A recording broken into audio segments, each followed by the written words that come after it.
ایا بل روایت راغسته چې ورته ابن نوفل ته بدر دی موای ولی بدر دی موای اوس وکشي. نو بخاری روایت کې دا راځي چې نبی اسلام د ځان سره بوت ورته ابن نوفل ته او دا تاریخ ابن هشام لیکي چې نه دا تلی ولته ورته ابن نوفل ته قصه بیان کړه او بیا ورستو نبی صلی الله علیه وسلم خپل عادت موافق چې کله یلته طواف کولو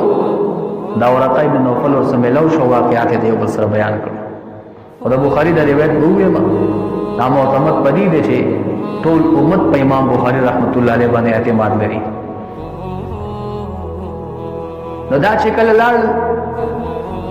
ورته ابن نوفل ته واقعا بیان کړ نبی صلی الله علیه وسلم چې د یو څوک راغی او ماته دا کلمات راو خو د له تم دوی ورکړه چې ته د الله تبارک وتعالى په حق پیغمبري. او بیا ورته ورقه ابن نوفل فرمای و اے نبی علیه الصلاۃ والسلام کچرته زجوان دیو ما او استاد نبوت د اعلان زمانہ مار اعلان وکړه او دغه نصرت د زمانہ مار اعلان وکړه زبخا ما خاص کوم دی ستا مدد کوما او ستا سره به ودرېږم. او به ورته ویل چې ستا دا قومیان دا به یو ورځ توباسي د مکه مکرمه نه. نبی صلی الله علیه وسلم تو فرمایل زما قومیان به موباسي مکی والا به موباسي ورقه ابن نوفل ته هم داخله کړي واسي دې څنګه او هجرت باندې مجبور کی. مبارک دا غزین روان شو. دا اولنی وحید الله تبارک وتعالى له طرفه شرات له په نبی اسلام باندې دا دغه مختصر واقعا دا په کوم تاریخ شوی د دې کوم د مورخینو لکشان اختلاف شته. عبد الله بن عباس رضی الله عنه رہی په کې دا چې دا واقعا او دا پهله وحی چې نازل شوی دا بار ربیع الاول د پیر ورځ د ګول ورځ په کوم ورځ چې نبی اسلام پیدا دی په کوم تاریخ په کوم میاشت کې هم په دقه ورځ باندې او مبارک باندې وحی نازل شوی دا هم په دقه ورځ باندې هغه کوم چې سفر د معراج دی هغه واقع شوی دی. دا رہی پا کتاغ دا ابن کثیر نقل کری. او نور مورخین فرمائی چھے دا واقعا او نزول دا وحی پا غار حرا کی تا فرمزان مبارک کی شوئے دے. بیا فرمزان کی پا کم تاریخ پان شوئے دے دی کم دا علماء لکشان آرا مختلف تھی. یو قول پا کدا دے چھ دا پا لسم رمضان باندے دیم قول دا دے چھ دا واللسم رمضان دے دریم قول دار دا څلورشتم رمضان چې دا نزول د وحی وشو. بیا د دې نزول د وحی نه 3 کاله وحی بند و. دغه ته زمانه د فترۃ الوحی ویل کیږي. او نبی صلی الله علیه وسلم د جبرئیل علیه السلام په دیدار سره او په جبرئیل علیه السلام باندې چې کوم د الله تبارک وتعالى د طرف هغه انوارات او فیوزات او تجلی فرتوا او نبی صلی الله علیه وسلم هغه اولی د لوغه محسوس کړه د خپل باطن کې هغه دومره د الله تبارک وتعالى په ذات باندې نبی صلی الله علیه وسلم محب جوړ کړ. امام بخاری رحمت الله علیه فرمایي دا 3 کاله سنه یو قول پکې دا 2 کاله و دریم دا 2.5 کاله و او بل قول دا 3 کاله و. دا وخت په نبی صلی الله علیه وسلم څنګه تیروته مبارک په چکه کله کله اراده وکړه او د غر سر ته وختو چې د غر د سر نزان کتر واچو. الله تبارک وتعالى په محبت کې دومره ورړو شو هغه انوارات ورته چې کوم د دومره محبوب کار کړی شو. مبارک چې کله وختو بخاری روایت ته ورغه او اراده به کوله جبرئیل علیه السلام بو ته راغی. آغاز نبی پی آواز کو اے دا اللہ رسول ته دا اللہ پیغمبر ساکن شا. مبارک فرمائی چې ما به وکړو د جبرئیل علیه السلام په دې هوا کې په مابین د ځمکې او اسمان کې او د اواز سبب ما ته سکون حاصل شو. هغه انوارات او تجلیات په جبرئیل علیه السلام باندې پراتو نبی علیه السلام به ولیدل نو په نبی علیه السلام په باطن کې به سکون راغی. دیو جنا کم حاجیان چې حج تلاړ شي ټولو نه مخکې کوشش وکړي چې د حاجی سره ملاقات وشي. وجدای چې دغه حاجی د بیت الله شریف باندې کوم خصوصي رحمتونه نازل شوي دي اپ د باندې لګېدلی چې څوک سره پهله ملاقات وکړي چې هغه رحمت ترې اخیستی اترې نه حاصل کړي. نبی علیہ الصلوۃ والسلام مبارک پاس ساکن شو. بیا دا 3 کاله دوره چې تیر شو نبی علیہ الصلوۃ والسلام باندې بیا وحی سلسله شروع شو. بیا دې کې د مورخینو دوه قول دي. یو قول دا دی چې د فترت د وحی نو وروسته چې بیا د وحی کله شروع کیږي د زمانه نه بعد کوم صورت بیا نازل شوی دی. نه یو قول ورکې دا ده چې سوره مدثر بیا نازل شوی دی یا ایها المدثر. دا صورت چې کوم دی د دې 3 کله وحی نو وروسته چې کله بند شو بیا زادیده دا نازل شوی. او دویم قول ورکې دا ده چې نه سورة الضحى دا بیا نازل شوی دی. ابن کثیر رحمه الله تدبیر دا بیانوي مورخینو په حواله باندې چې د فترت د وحی نه چې وروسته کله وحی بیا دوباره شته کېدله نو په دې کې دقه سورة مدثر نازل شوی دی. او دا کوم چې سورة ضحى ده دا یو بل واقعه و چې پای کې نبی صلی الله علیه وسلم یو سورة وحی بند شو. هغه مورخینو بیان کړی چې نبی علیہ الصلوۃ والسلام په کوټه کې ورو کې بچیو د سپي دا غي د وجنه جبرئیل علیہ الصلوۃ والسلام دنه دخول نکولو هغه مرشه ولته نو چې هغه لر کړی شو نبی علیہ السلام په دغه ورځو کې ډیر زیات خفو چې جبرئیل علیہ الصلوۃ والسلام ولې ناراضي الله تبارک وتعالى ناراضه شوی که څه وجه ده. او دغه ته یو وړي زنانه وا مشرک هغه نبی علیہ السلام نه پیغام ورکړ. ډیر خطرناک الفاظ وی نعوذ بالله وستاغه شیطان په وستاله ناراضي ستاغه شیطان خو تعالی وس ناراضي ورته سخت پښ ډیر انتهایی سخت پښ بری باندې دغه صورت نازل شو چې پیغمبر علیه السلام مخ پکېګا رب ته نه پریخي او نه ير کړي او مسله هم دغه دغه سپیدا بچي مرشه او د نبروتو او جبرئیل علیہ السلام یا فرشته د رحمت هغه کور ته نه ورځي چې پای کې تصویران نه یېدلي یا ورکی سپی بیکار سپی ساتل دا ګوره پکار نه فرشته د رحمت دغه کور ته بیان ورځي. او چې وحی دغه بیا سٹارټ شول نو دا چې والضحى سورۃ نازل ده د دغه واقعین وروسته وای نازل ده. او سورۃ مدثر د دې بل واقعین بعد نازل شوه ده. بیا نبی علیہ الصلوۃ والسلام ته الله تبارک وتعالى امر فرمای چې دا خپلوان دا ویره ود الله تبارک وتعالى د عذاب نه او دعوت ورته ورکړه دین حق طرف ته. نبی علیہ الصلوۃ والسلام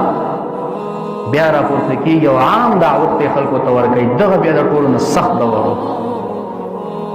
د دې وحی او د دې دین حق دا دعوت دا اوس بیا ډېر انتهایی سخت دورو. ځکه نبی علیہ الصلوۃ والسلام مبارک ټول خلک بیا مخالف شو. او اول چې په نبی علیہ الصلوۃ والسلام باندې ایمان راوړی شوی دی او چا په ایمان راوړی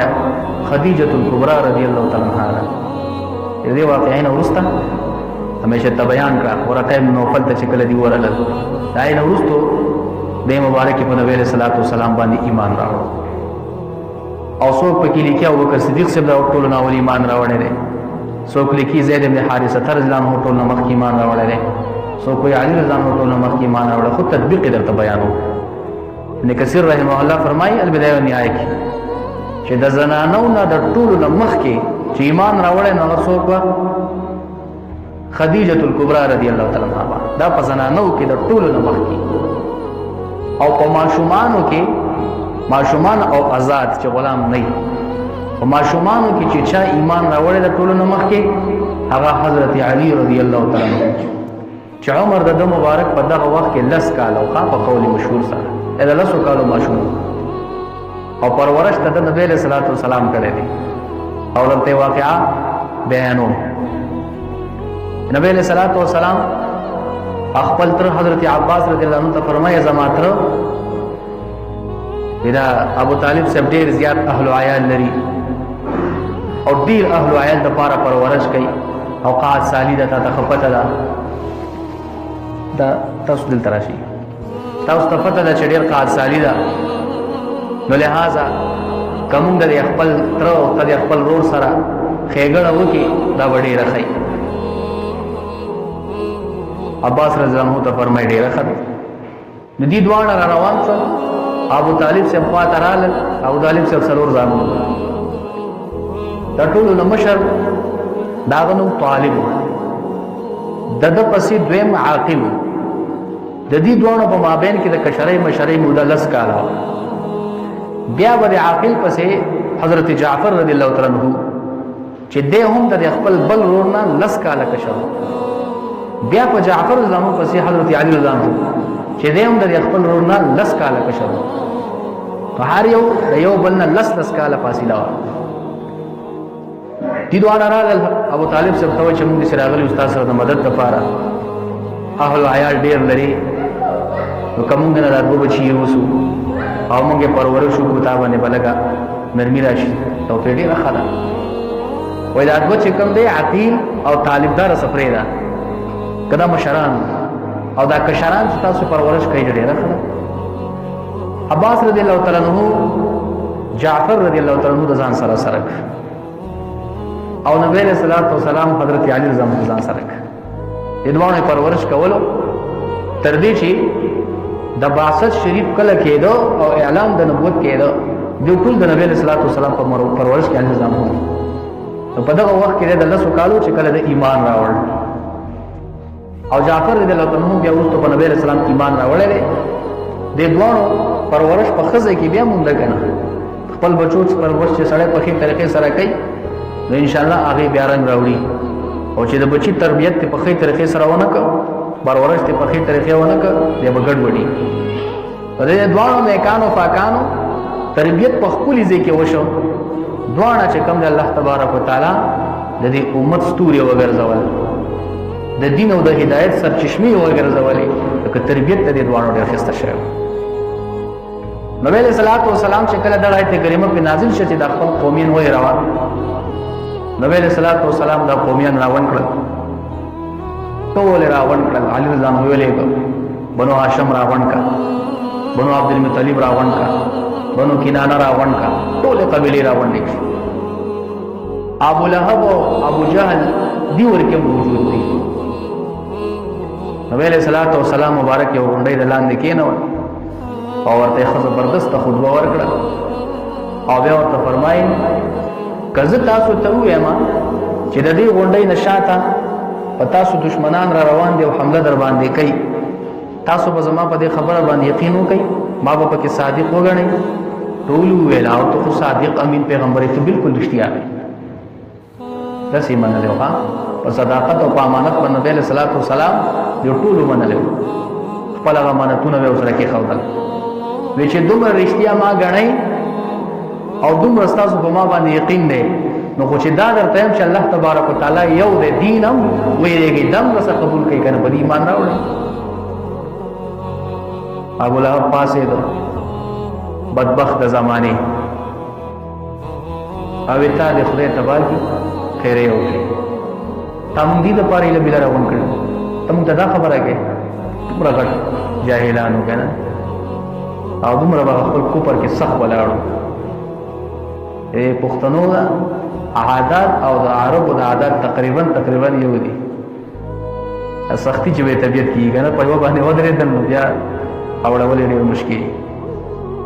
دا قول څنګه وکړه د خلې نه د الفاظ وخت المتصل الله تبارک وتعالى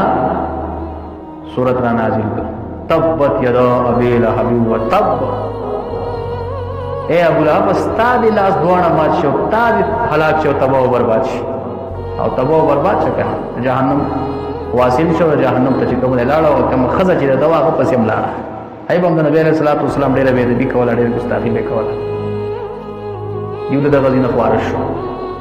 نبی علیہ الصلوۃ والسلام مبارک چې کله د خپل دعوت بیزن سٹارټ کړ یو قبیله خلق راغون شو ټول په نبی علیہ الصلوۃ والسلام په طرف وسی وردا وراره دې منا کا زمونږ په خدایانو پسې خبرې کوي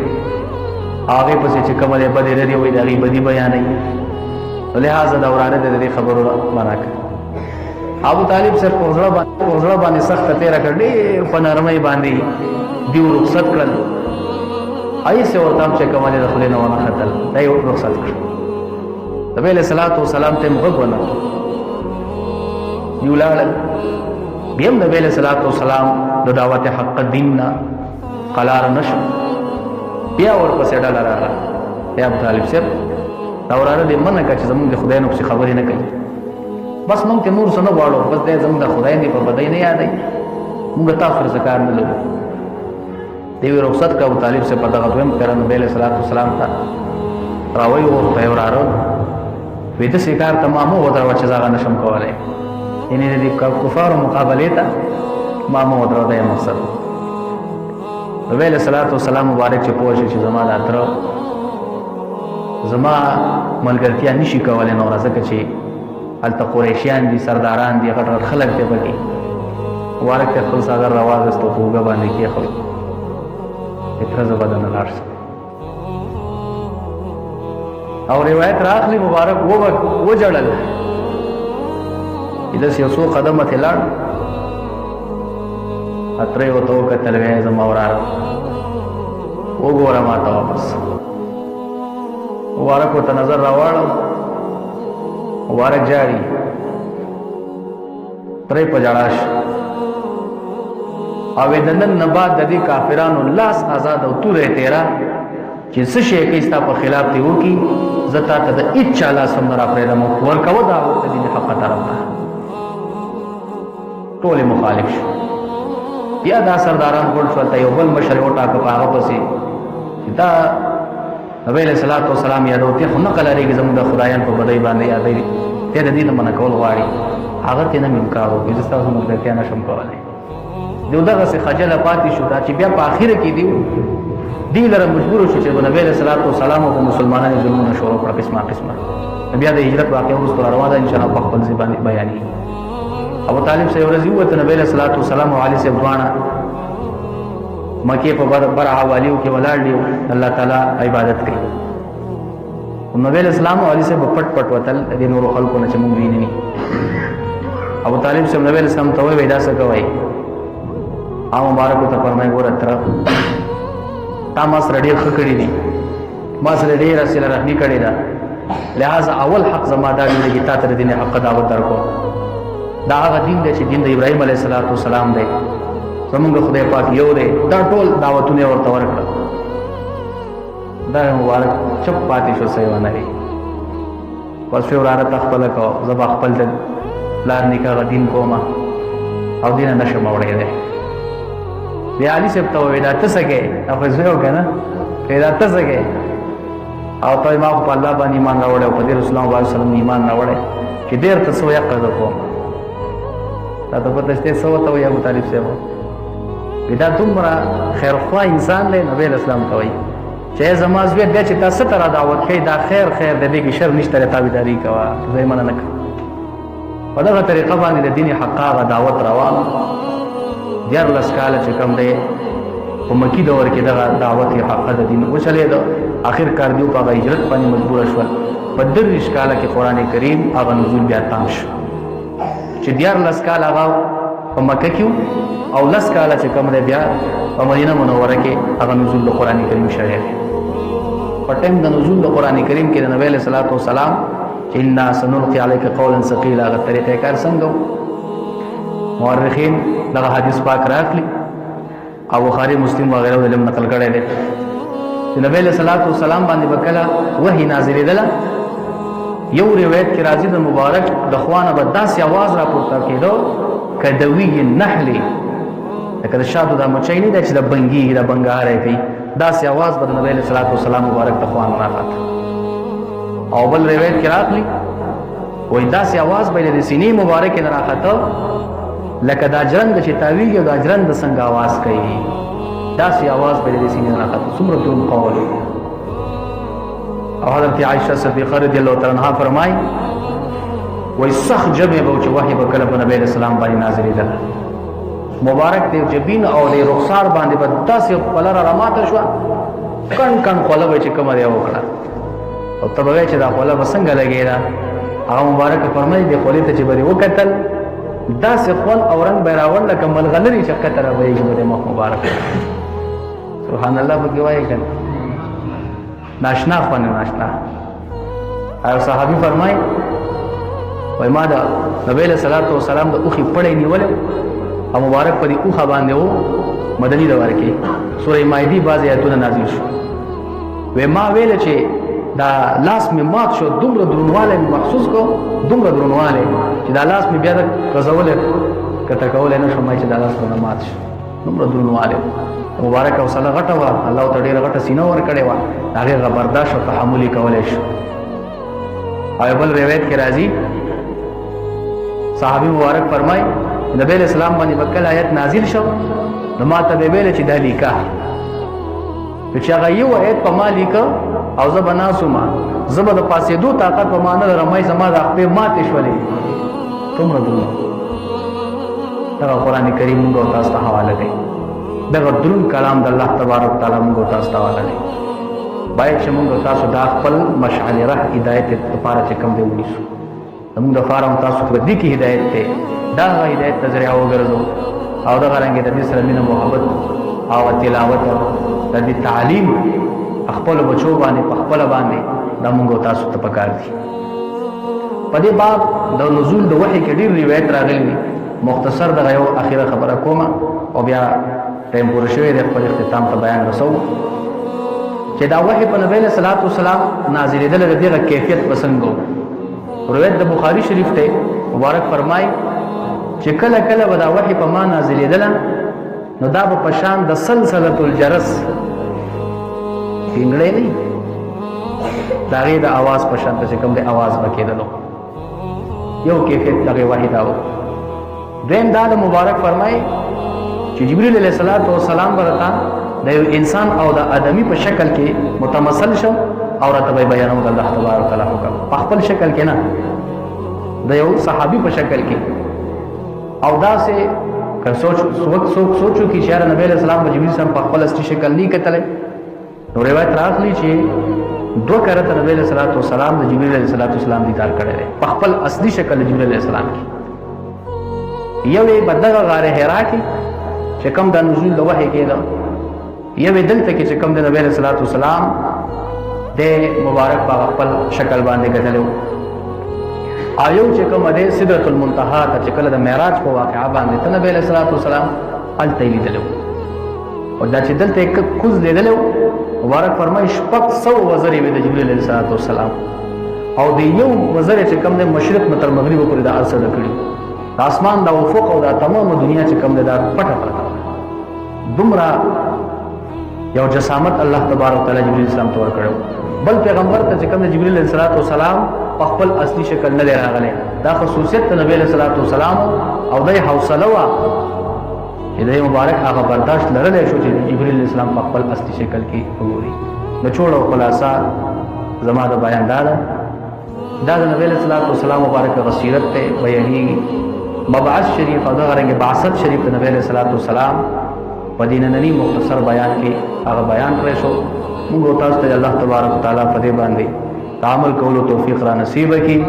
وما علی الا البلاغ واخر دعوانا ان الحمد لله رب العالمین.